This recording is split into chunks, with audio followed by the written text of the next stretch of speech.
Hi, I'm Drew. And I'm Sam. And welcome to Drewling Samantics.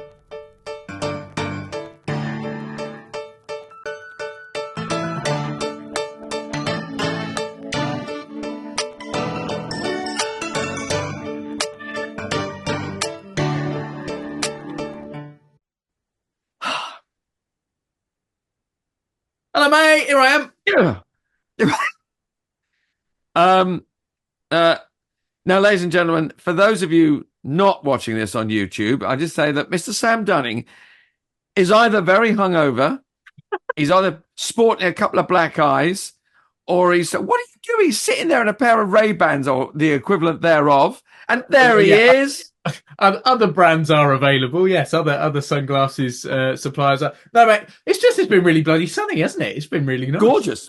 Yeah, I do meteorological summertime now. It is, yes. According to calendars, it should be nice weather. And bloody hell, according to the weather, it's nice weather. It's great. On and off, don't get me wrong. We're still in the UK. It still rains every 5 seconds. But now and then, this big yellow ball of heat sort of appears briefly. So, I was just thanking it / welcoming it and making the most of it. So, and they suited you very nicely, my friend. Very, very, very good. Yeah. Thank you, mate. Is Excellent that just because it covers half my face? Is that what you're going with there, or were you? Oh, I didn't think of that, but I will remember that for future reference.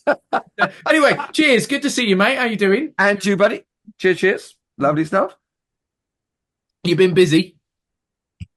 I've been learning lines. I've got a new interactive show going to do shortly. And also a play that I'm doing in the summer that I've been learning lines for, but more of that to come. Interesting little twist on that. But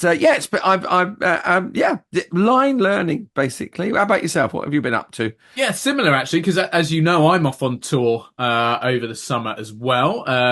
Fairly substantial tour, about 10, 11, 12 weeks, something like that. But I've not revealed too much about that yet either. And there is a reason, which obviously you're well aware of, where we haven't sort of spoken about it, but that all will be revealed in the coming weeks.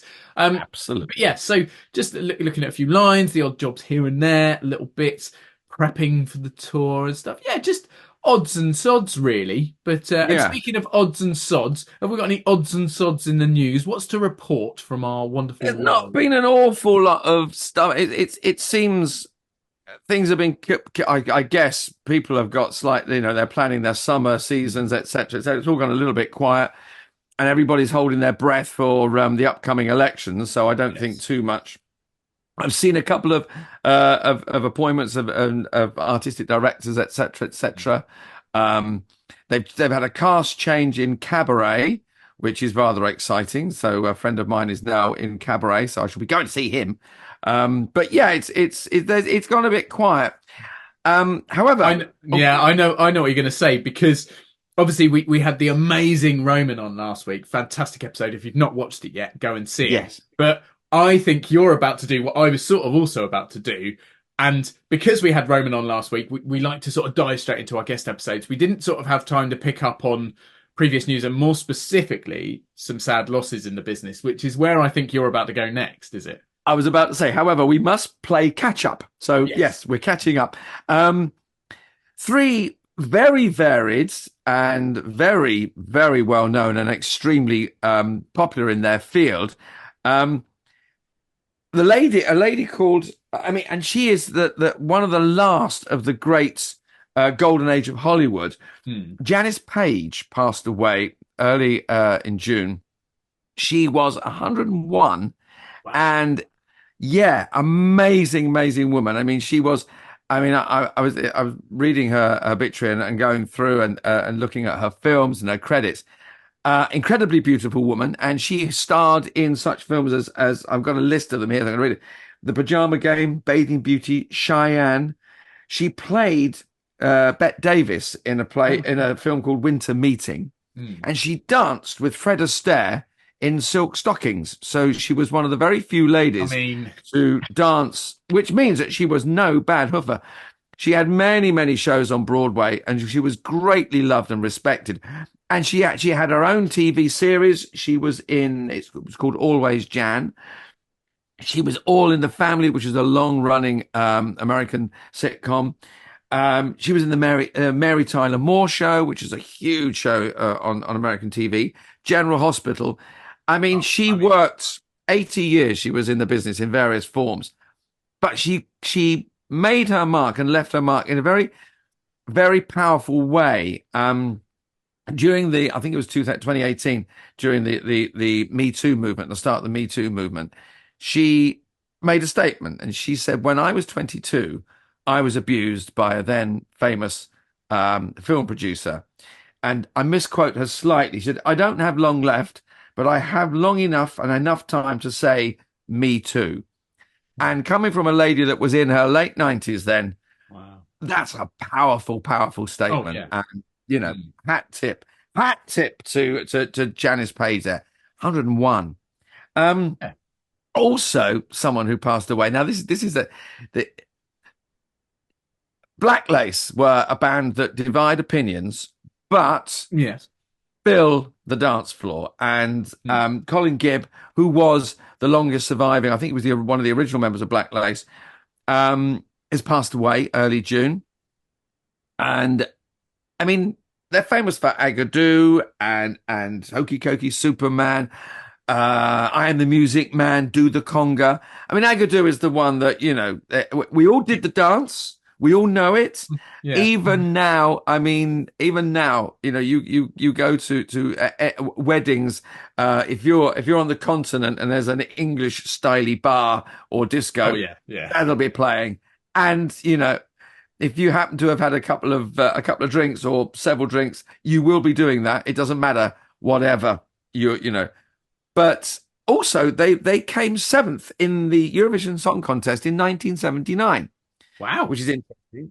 Which is far higher than anybody else has managed to achieve since. I think probably. Well, it's not been ideal, not been great for us. But yeah, there we go. So I mean, they divide opinion, but they fill the dance floors. And so, you know, Colin Gibb, lovely man, lovely man, and sad loss. Now the last person that I've got to mention is Jeanette Charles, who has been or was I think she probably was one of the first lookalikes of you know, and she played or appeared as or depicted however where you want to attribute to. Can you be a tribute to the Queen? But she was the very first, I think, imitator of Queen Elizabeth II, the late Queen Elizabeth II. And interestingly, Jeanette Charles passed away, and she was 96, the same age as the Queen when she died. So interestingly, but I mean, she would turn up on television shows and just an extraordinary thing that she created a career. She was an actress, and you know, she had acted, and she fell upon, you know, playing the Queen. And she even appeared in movies. She appeared in Austin Powers' movie Goldmember. She was in National Lampoon's European Vacation. She was in The Naked Gun. So all playing the Queen, which I think is extraordinary. And I mean, she turned up on Saturday evening shows, things like Morecambe and Wise and stuff like that. I mean, she was, I hate to say it, a national treasure, but she was a national treasure. She was dearly beloved for playing someone dearly beloved. But you know, I mean, before we move on, just you know, rest in peace, all of you wonderful, wonderful, wonderful people. But it's interesting that I don't know. I mean, I tend to think that Jeanette Charles was probably one of the first lookalikes or someone to forge a career as a lookalike. It's an interesting area of the business, isn't it? Because we've had numerous impressionists and actors and performers who have made their careers, or certainly spent a large chunk of their career being other people and using characters that others have created, or being them in essence, to sort of create work for themselves. I mean, you and I met because we were in a show that was playing homage to some of the greatest comedy actors this country has ever seen in one of the most beloved TV series. I mean, you can't do it anymore. We've spoken about this numerous times, and anyone that doesn't know about it, look it up. But there are certain rulings now where you can't send up. Is that the right phrase? You can't send up parody, I suppose. Parody, yeah. I don't know. Pay homage to. Essentially, Only Fools and Horses can no longer be recreated other than by anyone who has been given permission by Shazam Entertainment, who are owned by Jimmy Sullivan. The Sullivan family, essentially, isn't it? Yeah, so, I think it's their estate. Yes, and we pay, exactly. we pay respect to that. That's exactly. I mean, I've been. That's how we met. So yeah, I mean, I've been playing Manuel for 30 years, I think. Yeah, and the legacy of Andrew Sachs has been very, very kind to me. It's in the West End now. I went to see it, and it's obviously, again, it's under the guise or under the control of John Cleese, who wrote the original series.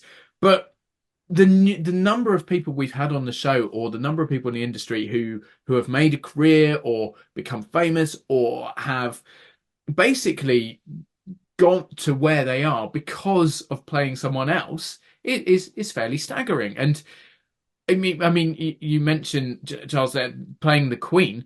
The Queen has been played by so many different people. I mean, I personally don't watch it, but I know how successful the series The Crown has been. Oh, enormous. They just completed 6 seasons, I think, at the end of last year, something around that. Yeah. And so in the first 2 seasons, it was Claire Foy. She then handed over to Olivia Colman, who, as a side note, also won an Oscar for playing the Queen in, is it The Favourite, the movie? The Favourite. Yeah. And now I believe it's gone on to the hugely talented and sort of, again, national treasure area, Imelda Staunton. So, but equally, then you've got Helen Mirren, was the Queen in The Queen. So Queen. As a famous figure, obviously she's been played by she was played by so many different people. I was going to say in their own way, but this is where it becomes interesting, because I guess you can't really do it in your own way. You can add certain stylings and a certain edge, but essentially the key to reincarnating someone on film, on stage, whatever, is being as close to them as possible, surely. Yeah, I guess it depends what you're trying to do, because I mean, when I started playing Manuel, I worked with one of our past guests, Ed Wells, and now Ed is arguably one of the closest resembling John Cleese's or Basil Fawlty's that there are. And he and I went out, and we were Basil and Manuel, and the idea was, excuse me, that we would look as much like and behave as much like Basil and Manuel, because that is what we were employed as lookalikes, so we had to look, and if we could, sound alike. And we worked with a lot of people that were employed to be lookalikes. Yes. I mean, the novelty of a lookalike is you go, my God, you look like him, her. I mean, there are some good lookalikes around. There's a guy playing Gordon Ramsay, who is stunning, and he's been mistaken for him, and they've used his photograph in news articles, and he's good. He's had to ring up and go, no, that's not Gordon, that's me. I mean, which is fantastic, Well, famously, Elton John sent his lookalike to some events, didn't he? There's an incredible Elton John lookalike, and forgive me, I forget his name, but hugely famous man who has made his entire career based off the fact that he looks like Elton John. And Elton John knows him well and will sort of deploy him as a distraction at times, which is amazing. Interestingly, some people fall into this because people are like, you really look like, and they go, do I? Yeah, you should do it, And of course, at one time, lookalikes were incredible, still are popular, but and there was an awful lot of money to be made if you were a good and popular lookalike. I mean, I think Gordon Ramsay's lookalike is incredibly popular.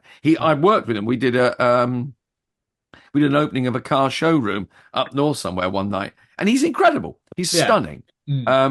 I was running around polishing the cars. He was handing out the nibbles, and we had a great time. The two of us being just ridiculous. But then you get to that when the line is muddied, because then you get to actors portraying characters, and I mean, I think Claire Foy and Olivia Colman, Melda Staunton, they're not aiming to look like her. I think the idea is that to bring the essence of, you know, one of the most famous women in the world to light and tell a story. And, you know, we will never know whether, you know, we will never know what happens behind the closed doors of Buckingham Palace, Windsor Castle, whatever. But if they can bring something to light and bring, you know, and also I think, I mean, I know when Helen Mirren played it, that, you know, she dealt with a very difficult period of the Queen's life and very, difficult situations. And it became, you know, I don't think the Queen would have said that. Did she say that? Didn't she? It becomes a huge, you know, conversation piece, and you know, could be the making or breaking of someone. So I think you've got to have, huge acting chops, and be quite brave about taking something on like that. You know, particularly when someone who is as well known as beloved as the Queen. Well, yeah, and I guess it depends on whether you have the opportunity to actually meet that person as well. So, for example, the man sat in front of me right now is immensely famous across British TVs, far and wide, for playing the wonderful Albert Einstein, albeit in commercials. It's not a feature film, but you are certainly playing someone who you can only base, or you obviously did research before you took on the role, but you can only base it on books, maybe some video, but because of when he lived, obviously video was slightly limited, and other people's accounts of. Whereas, to give an example, Leonardo DiCaprio gave the unbelievable performance of Jordan Belfort in The Wolf of Wall Street. Jordan Belfort was one of the producers, or he was an executive producer, or he was on board for that, and I think he actually appeared in it at one point. He did an Alfred Hitchcock, didn't he? But to be able to speak to that person, another one is The Blind Side, which another phenomenal film, and Sandra Bullock, I believe, won an Oscar for that, or certainly was nominated.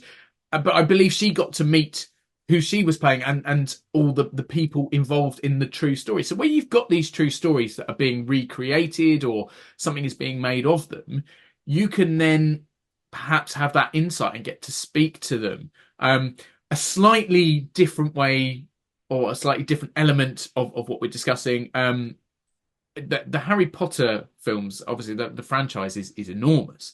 There's one moment, and I'll probably get this wrong because I don't know the films that way. I know the books pretty well, but not necessarily films. But there is a moment where the three leads, Ron, Hermione, and Harry, Daniel Radcliffe, Emma Watson, and Rupert Grint, they take a potion which turns them into other people. So they are still themselves inside, but they look like these other people on the outside. And certainly the three people they were playing also have actors in the franchise, in the series. One of whom, I can't remember her name. That's really going to annoy me. I'll come back to it in a minute. But essentially, they got to speak to these other actors. They were people they were working with.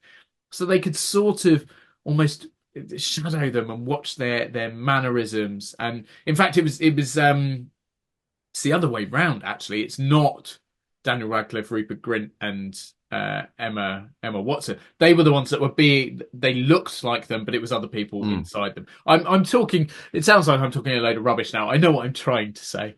But I mean, who's Tim Burton's ex-wife? What's her name? Can't remember for the life of me. Helena Bonham Carter. Helena Bonham Carter. Thank you. So Helena Bonham Carter at that point is Hermione, the character, but looks like Helena Bonham Carter, who played Bellatrix Lestrange. So Helena Bonham Carter had to sort of speak to Emma Watson to find out about Hermione's mannerisms and stuff. So it's a slightly different element, but again, she had the opportunity to talk to her, to shadow her, to look at how she behaved, how she spoke, and do those sorts of things, which gives you that upper hand. But I mean, we mentioned lots of people who've played the Queen. There are some unbelievable performances in film. Particularly more recently, a lot of sort of musical side of things. So you have Bohemian Rhapsody, where Rami Malek played Freddie Mercury. Obviously, didn't have the opportunity to meet him, but so much video and stuff exists of him, so he could study that and sort of work those things out. And who did the Elton John one, Rocket Man?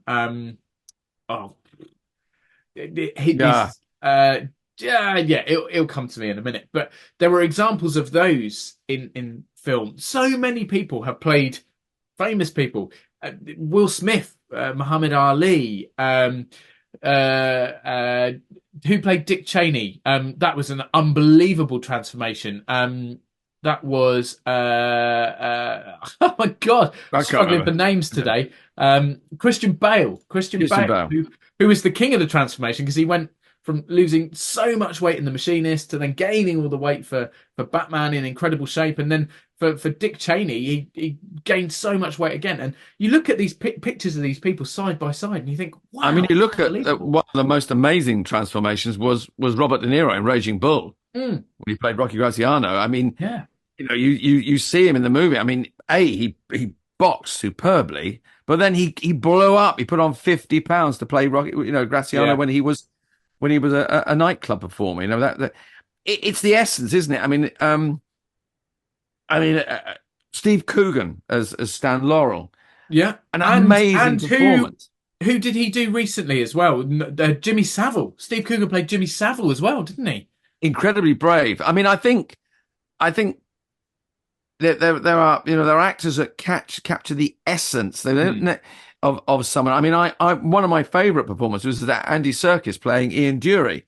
Andy Serkis is an incredible actor, incredible because he just inhabits. I mean, to inhabit Gollum, in the way he did, and all the Planet of the Apes movies, but he played Ian Dury, and he was scary.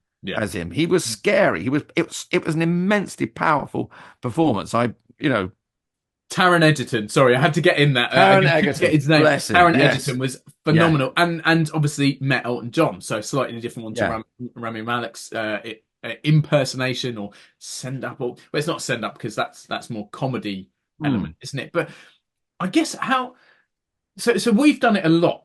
But we're doing it in very much a sort of a comedic way. Even your Einstein is quite comedic because it's silly scenarios, essentially, isn't it? I mean, you're playing him fairly straight, but I guess neither of us necessarily have had the opportunity to do it in such a serious manner as some of these people we're talking about. I mean, if you look at, again, you go back to The Crown and the portrayal of Margaret Thatcher. Is it Gillian Anderson? Gillian Anderson in there, and who played her in The Iron Lady? Meryl Streep. Meryl Streep, absolutely. Meryl Streep. I think they've. Is it Gary Oldman played Churchill? They picked.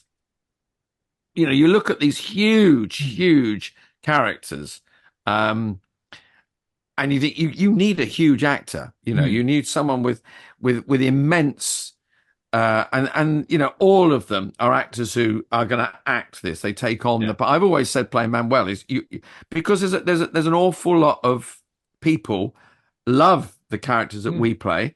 Yes, there's an awful lot of people that you've got, like, if you're Churchill or you're Margaret Thatcher, they are the ultimate statespeople. Yeah. And they are historic characters. It's history, and if you're sitting there, I mean, you get the script, you go, I'm going to be Churchill, you'd be shitting yourself. You go, oh, Jesus, I've got to get this right. Otherwise, you can't get it wrong because you'll just be torn apart.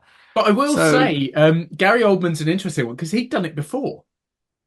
Because he played Spike Lee in, what was it called? I can't remember. Not Spike Lee. Who do I mean? Get myself confused.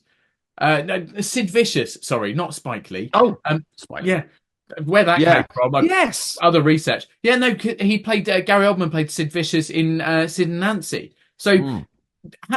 but you put those two next to each other, right? So they're both played, both people, famous, real people played by Gary Oldman.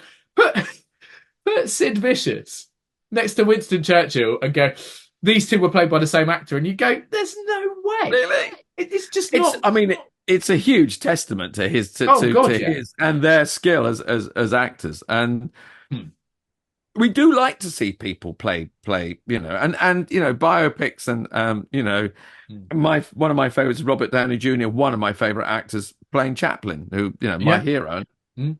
I mean, he was immense in that film. He was incredible, But there's also an element of maybe going too far and things being difficult. I mean, Jim Carrey playing Andy Kaufman. Jim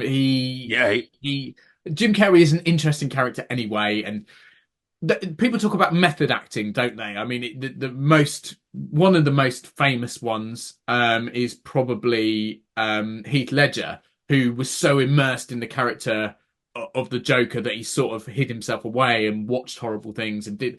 And then you've got, what's his name, Shia LaBeouf, who actually had a tooth pulled out, I think, without anaesthetic to get into that. So people have gone sort of above and beyond and taken on these things. And Jim Carrey is a big example of that. It's almost an uncomfortable performance because he was so immersed in it. Nonetheless, a very, very talented man. And he made famous his impressions, things doing some of the sort of faces he could create. This master manipulator, rubber face almost, where he could be different people.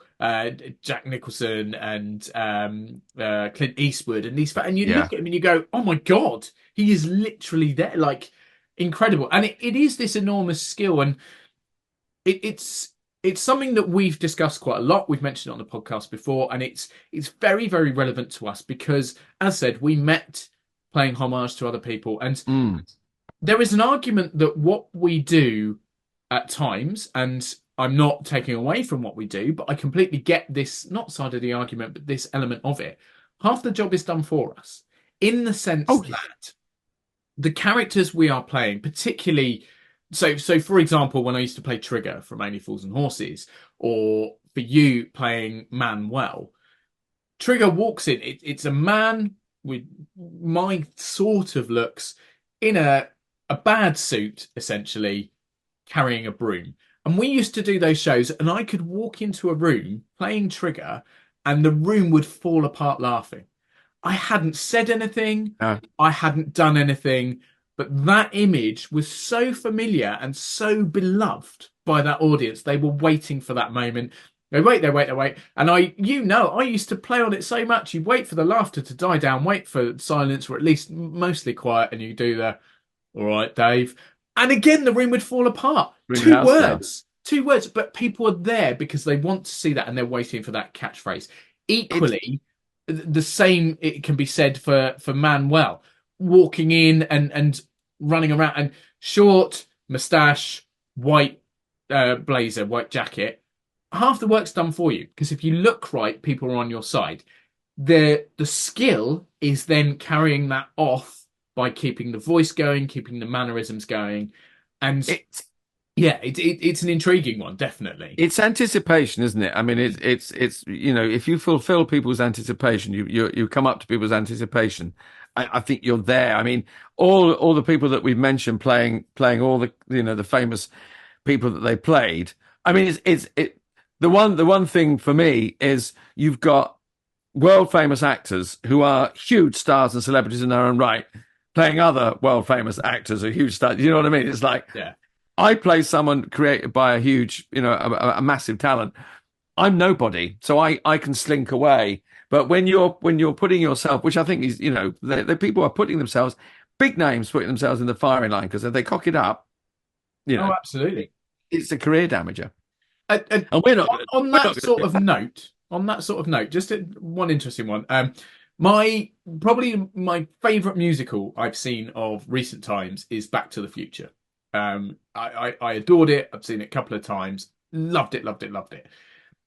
obviously, that again, people going to see that will have seen the films. It's very, very unlikely that people going to see that musical won't have seen the films and won't be like. That's why you go and see that stuff, because you love it. So you want to go and see how it's transported to a theatre stage. I saw a couple of different casts do it. And the one that sort of I wanted to mention in particular, so the original cast in the UK, the part of Doc Brown, Emmett Brown, Dr. Brown, was played by Roger Bart, who is Broadway and musical theatre royalty, like numerous Tony Awards, like unbelievable singer, actor, dancer, star. He played Doc in one of the performances I saw, and I think he was the original Doc. I loved him. I thought he was great.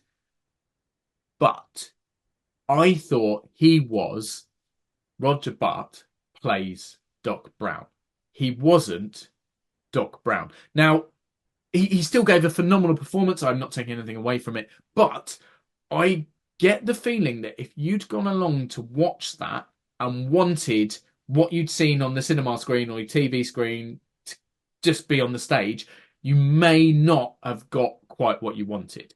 It took nothing away from it, because if you can look beyond that, then it was phenomenal and he was brilliant. But for me, I also saw his understudy, and forgive me if you're listening to us, I can't remember your name, but he was, oh my God, it's Doc Brown. But he just appeared on the stage, and the difference was he was on the stage, not on my TV screen. Amazing. And that, for me, was perhaps more what some people will have wanted. Again, taking away nothing from either performance, they were both phenomenal. But I guess there's that element where, can you push it too far? Can you go away from that character that people are there to see? So it's a difficult skill. It is, isn't it? You know how to play it. Yeah. It's that anticipation. It's that, which way you're going to go. How do you approach it? And also what is demanded of you.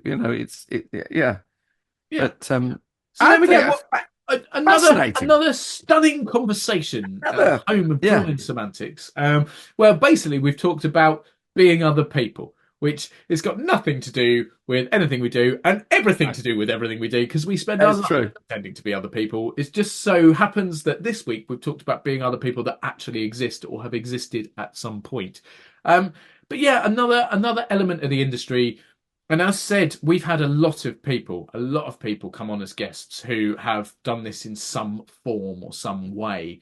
And each of them in their own style, and each of them to their own levels, and each of them smashing it. Like every person we've had on, I've seen perform in some way or another. And I don't think we've ever been disappointed. And do you know what, Drew? What? I don't think we're going to be disappointed next week either, because we've only got another bloody guest, haven't we? Who will no doubt live up to our expectations, anticipation. Can't wait. Mate, they always live up to and exceed. Because essentially all they've got to do is be better than us. And that's not bloody difficult at all, really. We don't set the bar terribly high, do we? Let's face it. No, well, you couldn't, because you couldn't. Well, certainly not in my case. There we go. We've had a lovely chat. We've talked about some real decent things, and now we're back to normal, taking the piss about the fact that you're small and old, and this is what people come for. They come for the intelligence, stay for the ridiculousness. Exactly. So, well, talk of staying for ridiculous, we can't stay much longer. We're going to have to say cheerio. Yes, indeed. And, see everyone next week. We will indeed, yes. So thank you, as always, everyone, for joining us. Feel free to sort of write in, message us or whatever, and mention some of the best sort of impersonations / reincarnations, recreations of famous people that you've seen on film or TV or stage or whatever, because we might have to delve back into this, because we've only touched the surface, really, but there's so much more we can go into, so many more people that we sort of not mentioned.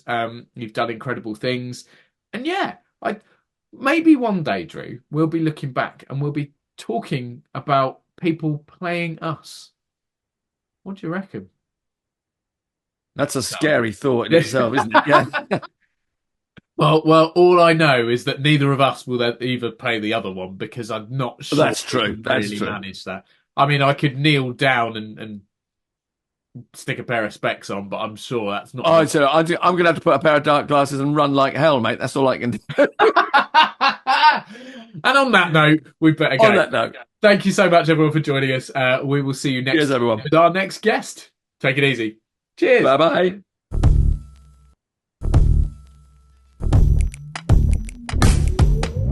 Thanks again for watching this episode of Drewling Samantics. Please make sure you subscribe to our channel and turn on notifications so you never miss a new video. Don't forget, we're also available as audio only. Just search Drewling Samantics in any good podcast app. And please support us on social media. All our links and handles are on screen now. We love welcoming new followers and subscribers, so why not share with your family and friends so they can join in too? Thanks very much. See you next time.